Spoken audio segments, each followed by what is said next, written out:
بسم الله الرحمن الرحیم. الحمد لله رب العالمین. اللهم صل علی محمد و آل محمد.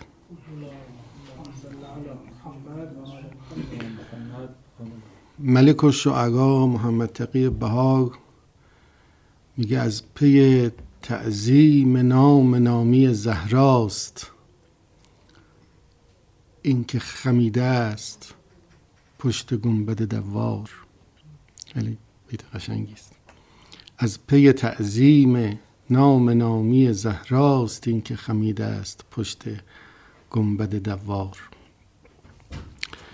میلاد خجسته صدیقه طاهره سلام الله علیها رو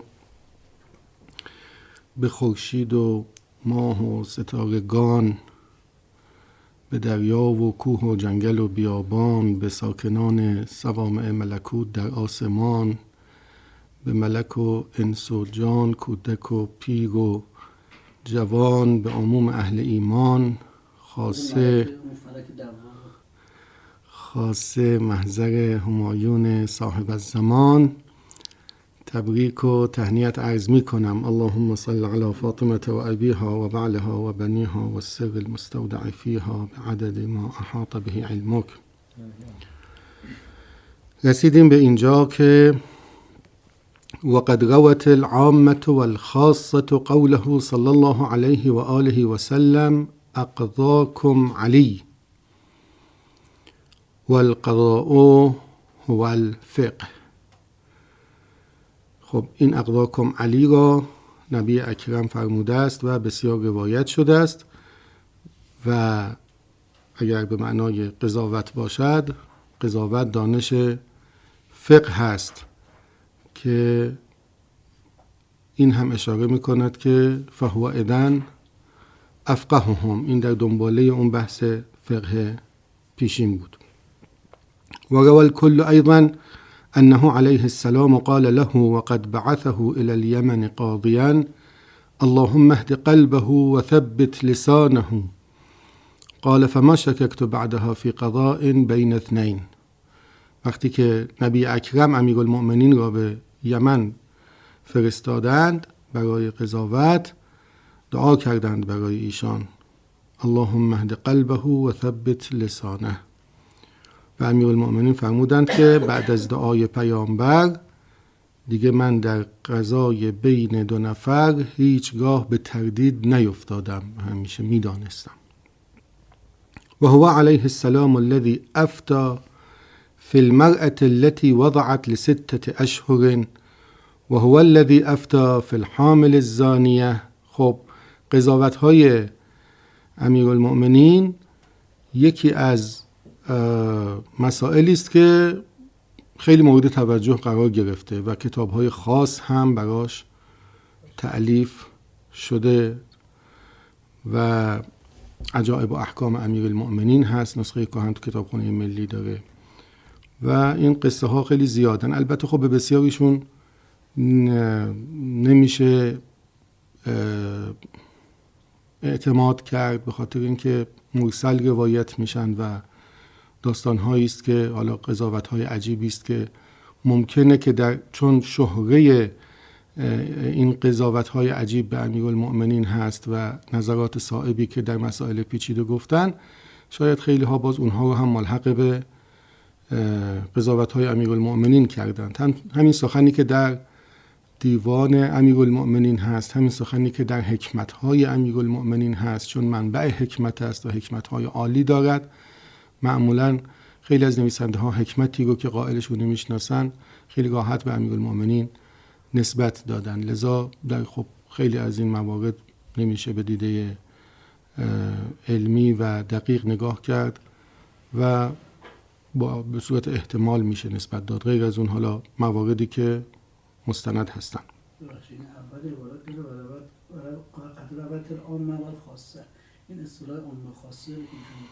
آره این عجیبه، به خاطر اینکه عامه و خاصه برای شیعیانه، یعنی غیر ما شیعیان کسی از این اصطلاح استفاده نمیکنه و بعید میدونم که ابن ابوالحدید اینجا منظورش همین اصطلاح باشه، یا باید بگیم عامه و خاصه ای که داره میگه خاصه خود اهل اعتزالند و مشایخ خودشون در برابر عامه دیگران، و یا بگیم که نه، به یک معنای لغوی استفاده کرده، به معنی اینکه همه دارن روایت میکنن، العامه و الخاصه به همچین معنای، یعنی اصطلاحی نباشه. چون بعید هیچ جا هم از شیعیان به عنوان خاصه چیز نکرده، یاد نکرده.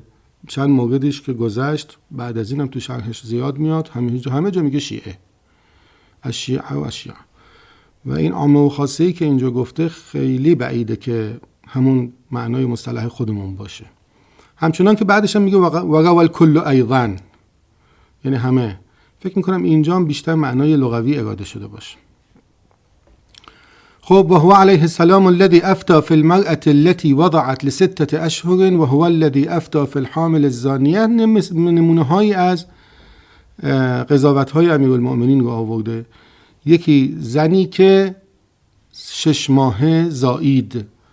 این یک قضاوتی است که تو کتب تفسیر میتونید ببینید، تفسیر قرطبی دیگران، که عثمان میخواست زنی رو حد بزنه به خاطر اینکه فرزندی رو 6 ماهه به دنیا آورده بود و خب اگر 6 ماه هست، این باید اگر بچه‌ای به دنیا آورده باید حداقل 9 ماه این از ازدواجش گذشته باشه و این 6 ماه به دنیا آمده بود. متهم به زنا شد و میخواستن حد جاری بکنن و امیرالمؤمنین جلوشو گرفتن و گفتند که حداقل بارداری 6 ماه است.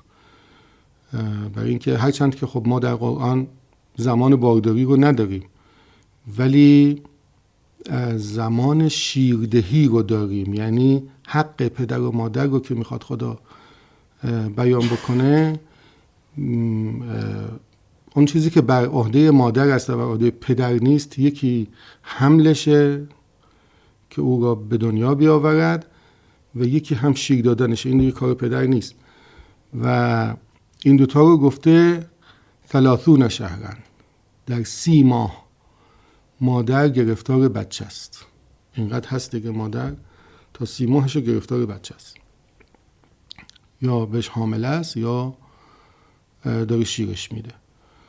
و بعد داره حمله و فصاله 30 شهرن، درسته؟ بعد یه آیه دیگه داره و فصاله فی عامین، یعنی مدت شیردهی رو در قرآن آورده 2 سال. 2 سال میشه 24 ماه، از 30 تا کم کنید 6 تا میمونه.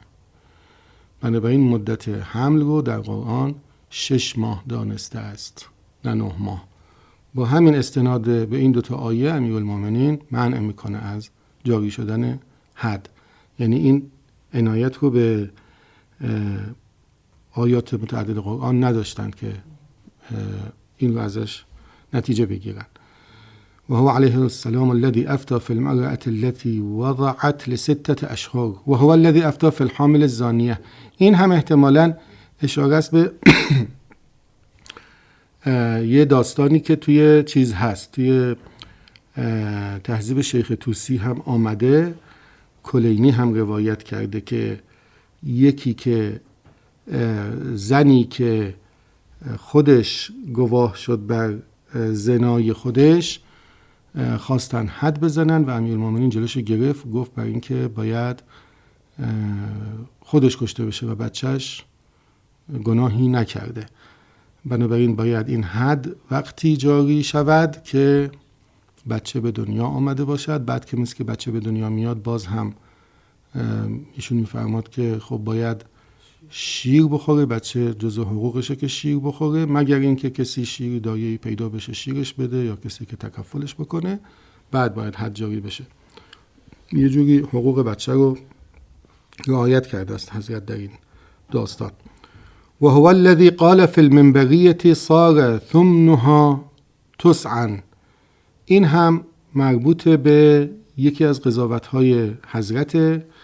اینجا توی پاورقی اشاره کرده مصحح کتاب که بهش میگن منبریه، به خاطر اینکه بدون تأمل و فکر، همچنان که بر منبر بود و سخن میگفت، این مسئله مطرح شد و زود ایشون جواب داد. حساب ارث است از مادری که 2 فرزند دارد از 2 پدر که سهم اینها رو تعیین بکنن. حضرت اینجا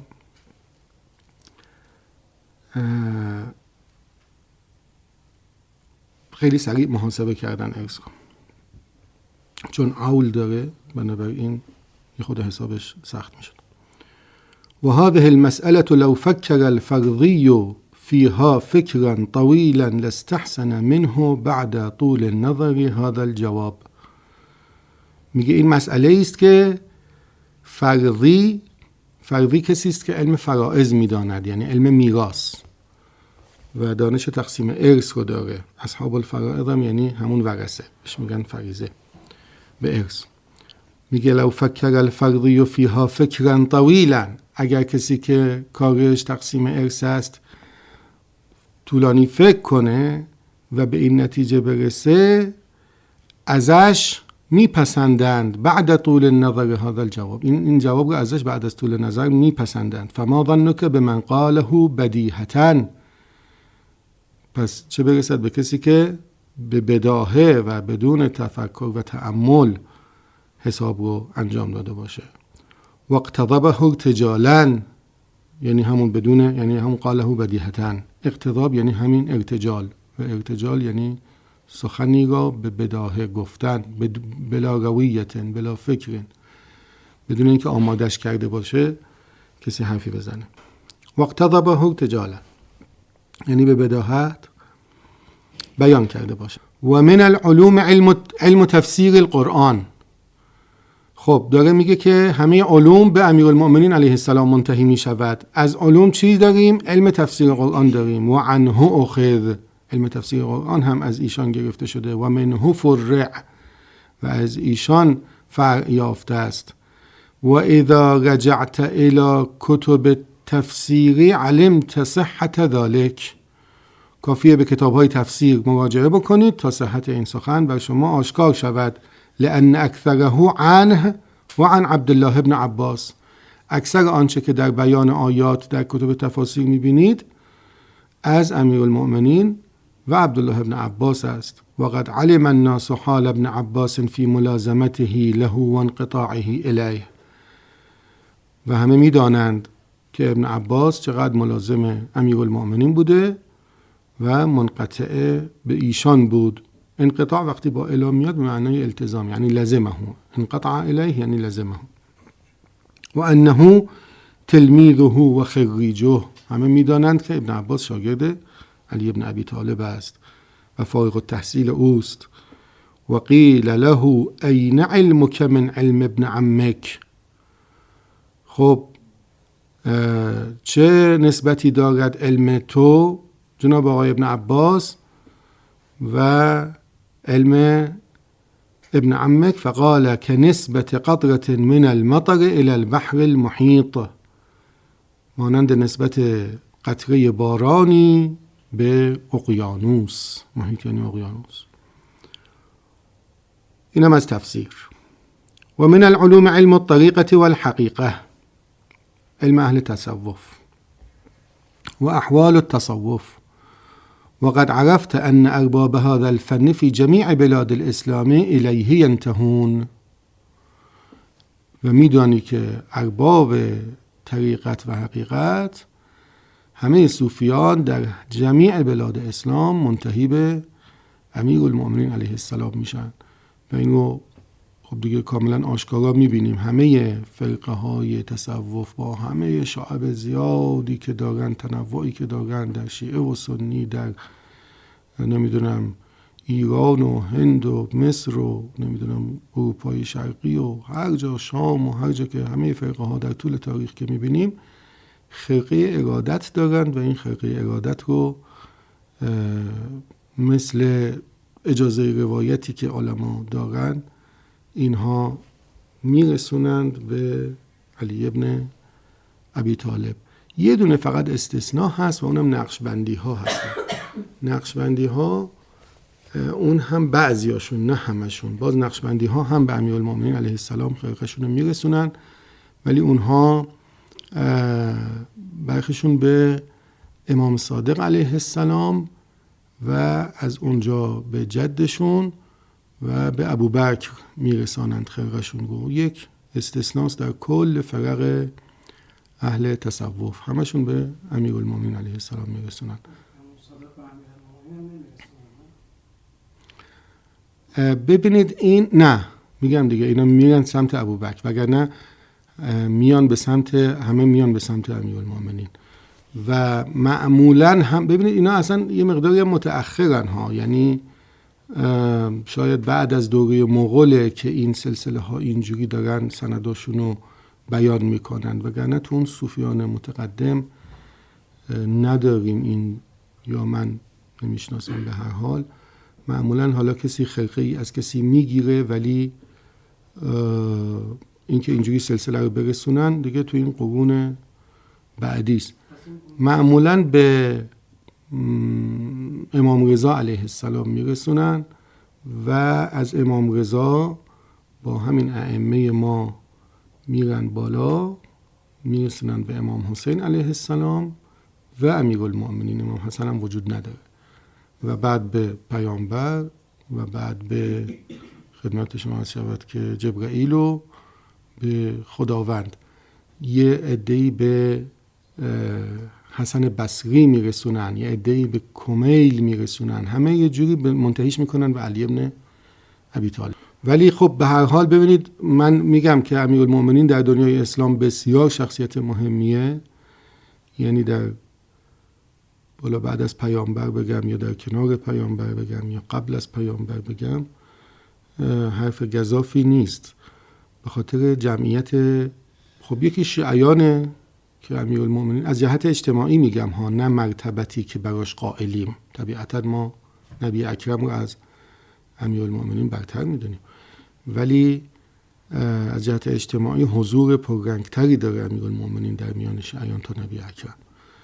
و در نزد صوفیان چون متصرف خیلی جمعیت زیادی هستن، یعنی این همه مسلمانی که شما در هند و پاکستان دارید، این همه مسلمانی که در شمال آفریقا دارید، جمعیت بسیاری از اینها همه صوفی هستند و اینها امیرالمومنین براشون یه جایگاه کاملا ویژه داره و اصلا کنار ابوبکر و عمر نمی نشیند.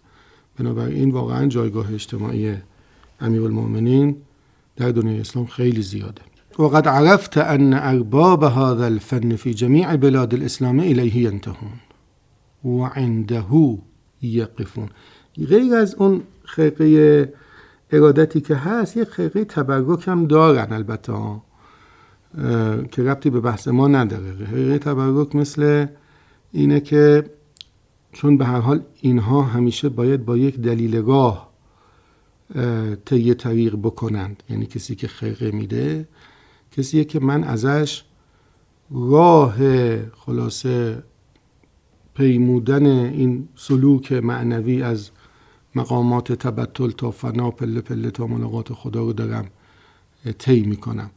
لذا این حرف مهمیه، یعنی این که به امیرالمومنین برسد معنیش اینه که کسی که دست همه این جماعت رو مدعی سلوک رو گرفته و خلاصه به مقصد میرسونه امیرالمومنینه، دلیل راهشونه. اون خرقه تبرک این است که خب مثل کسی که مثلا از یه بزرگ فقها اجازه اجتهاد داشته باشه، از چند نفر دیگه هم اجازه اجتهاد دارد، تبرکن تیموننه، وگرنه اجازه اجتهادشو داره در حقیقت. اون خرقه اصلی خرقه ارادت. وقد صرح بذلك وعنده يقفون وقد صرح بذلك الشبلی والجنید وسری وابو یزید البسطامی. خب اینا دیگه سرآمدان خدمت شما شاید که تصوفند، اینا هم که شاگرد هم دیگن. شبلی شاگرد جنید شاگرد سری سقطی. شبلی که از دماوند رفت به بغداد که شاگردی جنید کند، و سری هم که دعایی جنیده که و استادشه، سری ابن مغلس بهش میگن این و ابو بایزید بسطامی هم که مشهور و ابو محفوظ معروف الکرخی و غیرهم، همه اینا دیگه در طبقات صوفیه ابو عبدالرحمن سلمی و تذکرة الاولیاء و دیگر کتب احوالاتشون هست. و یکفیک دلالة على ذلك الخرقة التي هي شعارهم الى اليوم و کونهم یسندونها باسناد متصل الیه علیه السلام، که میرسوننش به سند متصلی به امیرالمؤمنین علیه السلام. و من العلوم علم النحو والعربیه وقد علم الناس كافة أنه هو الذي ابتدعه وأنشأه وأملى على أبي الأسود الدؤلي جوامعه وأصوله. خب همه میدانند که مبتدع، مخترع و منشأ علم نحو کیست؟ امیرالمؤمنین است که املاء کرد بر ابوالاسود دؤلی، اصولش را بر او املاء کرد و او پیش رو گرفت و گسترشش داد. ابوالاسود دؤلی هم که میشناسید، ظالم ابن چی؟ ظالم ابن عمرو ابن سفیان ابن جندل فکر میکنم، شاعر است، متوفای سال 69 در بصره است و از موالیان امیرالمؤمنین است. و خدمت شما عرض کنم که فرستادنش بصره در کنار دست ابن عباس باشه. اون وقتی که زیاد ابن سمیه هم بود در کنار ابن عباس، مأمور خراج بود و این با زیاد هم بد بود. چند تا حجو برای زیاد داره در اشعارش. و سید مرتضی در اشرافی دیدارش رو با ابوذر در ربضه نقل میکنه و توی جنگ جمل هم حضور داره. و خدمت شما عرض شود که عثمان ابن حنیف او رو میفرسته با یک کس دیگه‌ای که با عایشه مذاکره بکنند، یعنی آدمی است که به هر حال حضور جدی داره. و حالا توی ابن عساکر و موج الذهب مسعودی هم دیدم که امیرالمؤمنین علیه السلام وقتی حکمیت در صفین مطرح میشه، ابوالاسود دؤلی رو میخواد بفرسته برای حکمیت، که بعد اون اشعث ابن قیس میاد و مداخله میکنه و خلاصه ابو موسی اشعری و نمیدونم کی خلاصه اینا چی میشن؟ حکمین میشن. اگر ابوالاسود دؤلی بود شاید قصه جور دیگری پیش میرفت. یه چیزی هم که داره، هنگام شهادت امیرالمؤمنین علیه السلام در بصره بر منبر میره و همه رو به بیعت با امام حسن مجتبی علیه السلام دعوت میکنه. دیوانش رو جمع کردند از کتبی که اشعارش رو نقل کرده. حدود 50 سال پیش دانشگاه ریاض در عربستان چاپ کرد و اشعار جالبی توش هست. توی یکی از اشعار معاویه رو متهم میکنه به قتل امیرالمؤمنین. الا ابلغ معاویة ابن حرب فلا قرت عیون الشامتین افی شهر الصیام فجعتمونا بخیر الناس طرا اجمعین قتلتم خیر من رکب المطایا. خیلی ابیات قشنگه. اذا استقبلت وجه ابی حسین رأیت البدر رأی الناظرین. ابیات جالبی. در خب گفتیم که خدمت شما هست که سال 69 از دنیا رفته، یعنی در زمان واقعه عاشورا هم زنده بود. مرثیه برای امام حسین علیه السلام گفته. خب ابوالفرج هم در اغانی نقل کرده که قیل لابی الاسود من این لك هذا العلم یعنون به النحو فقال اخذت حدوده عن علی بن ابی طالب علیه السلام. خب چی گفته حالا ابن ابی الحدید؟ و من جملتها الكلام كله 3 اشیاء اسم و فعل و حرف. و من جملتها تقسیم الكلمة الى معرفة و نکره و تقسیم وجوه الاعراب الى الرفع و النصب و الجر و الجزم. اینا رو ابن شعرآشوب توی مناقب آورده، سید مرتضی در فصول مختار آورده و خب دیگران هم آوردن. وهذا يكاد يلحق بالمعجزات لأن القوة البشرية لا تفي بهذا الحاصر ولا تنهض بهذا الاستنباط. این میتونه ملحق به معجزه‌ای باشد. چرا؟ چون نیروی بشری نمیتواند این حصر کلمات رو در اسم و فعل و حرف و اینها در بیاره. البته مقدار حرف به نظر من سنجیده نیست. به هر حال دستور زبان رو خیلی از ملل در زبانشون تدوین کردن. یه اشتادیه آیی داریم که دستور زبان سانسکریت، در قرن 5 قبل از میلاد، پانینی اسمش، درست کرده و دستور زبان مفصلی است. خب این خیلی متقدم میشه، یعنی 11 قرن قبل از امیرالمؤمنین ما کتاب دستور زبان داریم.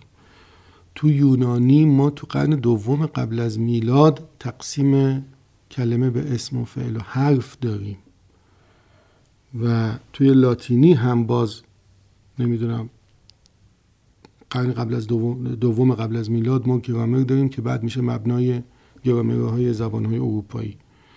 خب اینا همه متقدمن، خیلی اینا همه قبل از میلاد مسیحن و این حرف که القوة البشریه لا تفی به هذا الحاص ولا تنهض به هذا الاستنباط فکر کنم حرف درستی نیست.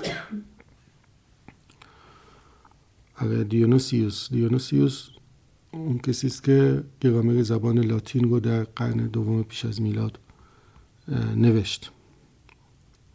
وإن رجعت إلى الخصائص الخلقية والفضائل النفسانية والدينية وجدته ابن جلاها وطلاع ثناياها.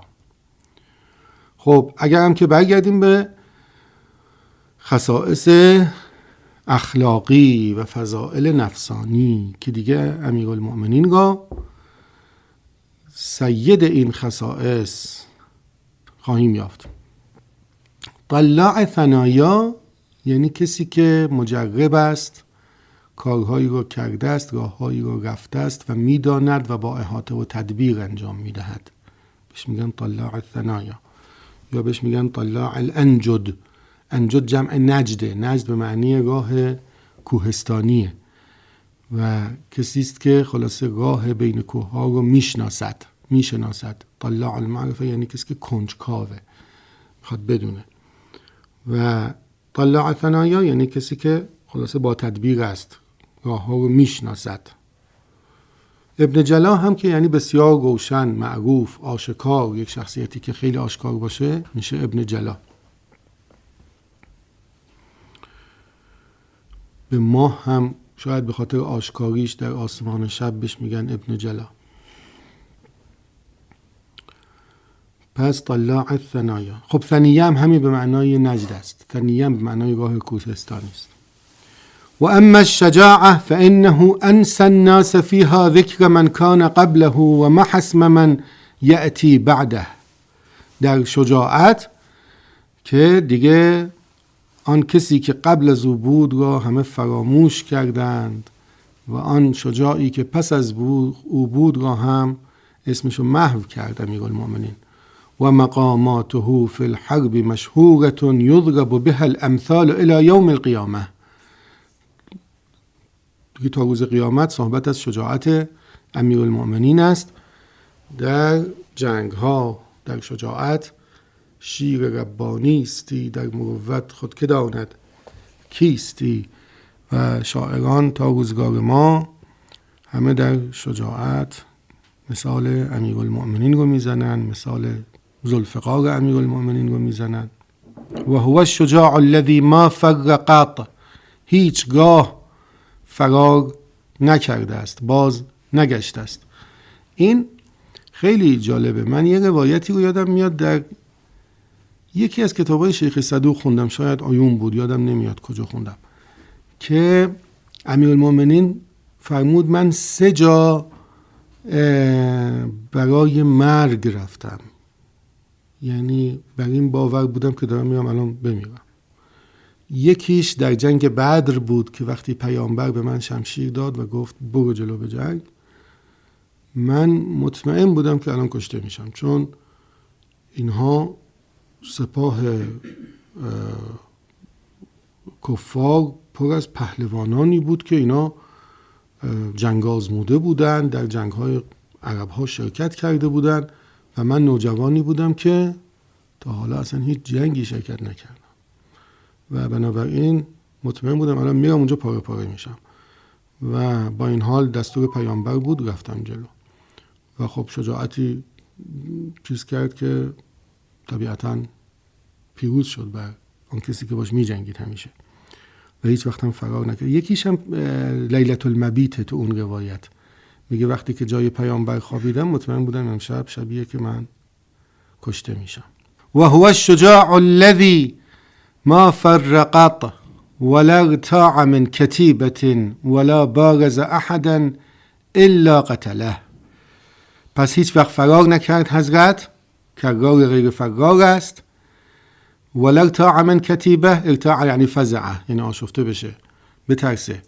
من کتیبه، کتیبه هم که یعنی گردان، یک قسمتی از یک لشکر رو میگن کتیبه. الان کتائب فلان کتائب فلان که توی اینا هست جمع همین کتیبه است. ولا ارتاع من کتیبه ولا بارز احدا الا قتله. مبارزه نکرد با کسی مگر اینکه او رو کشت. اونایی هم که کشته نشدن اونایی هم که خودشون فرار کردن، برگشتن در رفتن. ولا بارز احدا الا قتله ولا ضرب ضربة قط فاحتاجت الاولى الى ثانیه. هیچ وقت ضربه ای نزده است که ضربه اولی باشد که نیازمند ضربه دومی باشد. یعنی نیروی دست ایشون نیروی قوی بود که بر مناسب با اون چیزی که بخواد نیرو وارد میکنه. دوبار نمیزد که یک چیزی رو خلاصه ضربه دومی رو بخواد. یک جا که امیرالمومنین برگشته تو قصه عمرو عاص دیگه. بله چقدر با ذلت عمرو عاص جون خودشو نجات داده، چقدر زشت. به هیچ خصم نکردی قفا مگر آن دم که عمرو عاص قفا برزد از ره تزویر. اینجا قفا قشنگ دو جوری آورده قانی. و فی الحدیث کانت ضرباته وترا. میگه ضربه هاش تک بود. بناقل ابن شهرشون میگه ولما دعا معاویه الى المبارزه ولما دعا معاویه الى المبارزه لیستریح الناس من الحرب بقتل احدهما قال له عمرو لقد انصفک. اینجا توی جنگ صفینه که خب جنگ صفین لشکر امیرالمومنین خیلی رفت جلو دیگه. همه کشته ها مال لشکر معاویه است. معاویه داره شکست میخوره که قصه رو زود به حکمیت تبدیل میکنن که دیگه از بین نرن. وقتی که چیز میشه، وقتی که امیرالمومنین پیش میره تا نزدیک قبه معاویه میرسه و معاویه ندا میده که چرا مردم رو به کشتن میدی؟ اگر که با من مشکل داری بیا با من بجنگ، بیا من تو با هم دیگه میجنگیم، چرا لشکر کشی میکنی مردم رو به کشتن میدی؟ دعا معاویه الى المبارزه لیستریح الناس من الحرب بقتل احدهما. یکیمون کشته میشیم دیگه. قال له عمرو لقد انصفک. عمرو عاص اینجا به معاویه میگه حرف خوبی میزنه، عادلانه است، حرف درست. فقال معاویه ما غششتنی منذ نصحتنی الا اليوم. هیچ وقت خلاصه تا حالا هرچی نصیحت میکردی نصیحتای صادقانه بود غیر از این یکی. اتأمرنی به مبارزت ابوالحسن، میگی برم با ابوالحسن بجنگم؟ و انت تعلم انه الشجاع المطرق. میدونی چه شجاعی است؟ مطرق یعنی اطرق فلان لفلان، یعنی او رو در ورطه انداخت، در هلاک انداخت. و انت تعلم انه الشجاع المطرق اراك طمعت في امارة الشام بعدی. منتظری من بمیرم که امیر شام بشی، منو میندازی جلوی ابوالحسن. اینجا آوردم در صفین و علی امامهم علی البغلة الشهباء، یعنی بر اسب سفیدی امیرالمومنین سوار بود. و هو یقول من ای یومی من الموت افر ایوم لم یقدر ام یوم قدر. یعنی خب این خیلی جنگجو رو شجاع میکنه این حرف، که این حرف رو امیرالمومنین توی چیز هم میزنه وقتی که در بصره راه میره، یه جای دیگه نهج البلاغه میرسیم، در بصره راه میره بهش میگن نمیترسی که بدون محافظ در شهر دشمن داری راه میری؟ و اونجا راجع به تقدیر مرگ صحبت میکنه امیرالمومنین. اینجا میگه که از کدوم روز بخوام فرار بکنم؟ از روزی که مقدر نیست بمیرم، برای چی فرار بکنم؟ اگر که مقدر است بمیرم بازم نمیتونم فرار بکنم. من ای یومی من الموت افر ایوم لم یقدر ام یوم قدر. و بعد میگن که کجاست معاویه که ثم نادى علی یا معاویه علی ما یقتل الناس بینی و بینک. اینا طبری آورده، مروج الذهب آورده، ابن قتیبه آورده، اینا رو نقل کرده. و كانت العرب تفتخر بوقوفها في الحرب في مقابلته. عربها در این که با علی بن ابی طالب جنگیده باشند چی می شدن؟ افتخار می کردن، چون پهلوانی است. فاما قتلاه فافتخار رهطهم بانه علیه السلام قتلهم اظهر و اکثر. افتخار کسانی که قاتل آدمشون علی بن ابی طالب بود، این اشهر، اکثر و اظهر است. قالت اخت عمرو بن عبد ود، مثال میزنه خواهر عمرو در رسایش ترفیهی، قالت چی؟ لو کان قاتل عمرو غیر قاتله بکیته ابدا ما دمت فی الابدی لكن قاتله من لا نظیر له و کان یدعى ابوه بیضة البلدی. ولی قاتلش علی بن ابی طالبه که نظیر نداره. یعنی خب یه جور از بی‌آبرویی در حقیقت در شکست نجات پیدا میکنه دیگه. نمیگن که یه آدم عادی کشتتش، یه آدم غیر عادی، یه پهلوانی کشتش.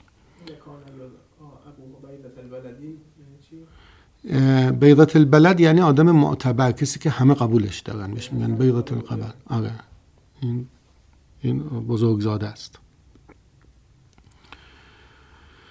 وانتبه يوما معاوية فرأى عبد الله بن الزبير جالسا تحت رجليه على سريره فقعد.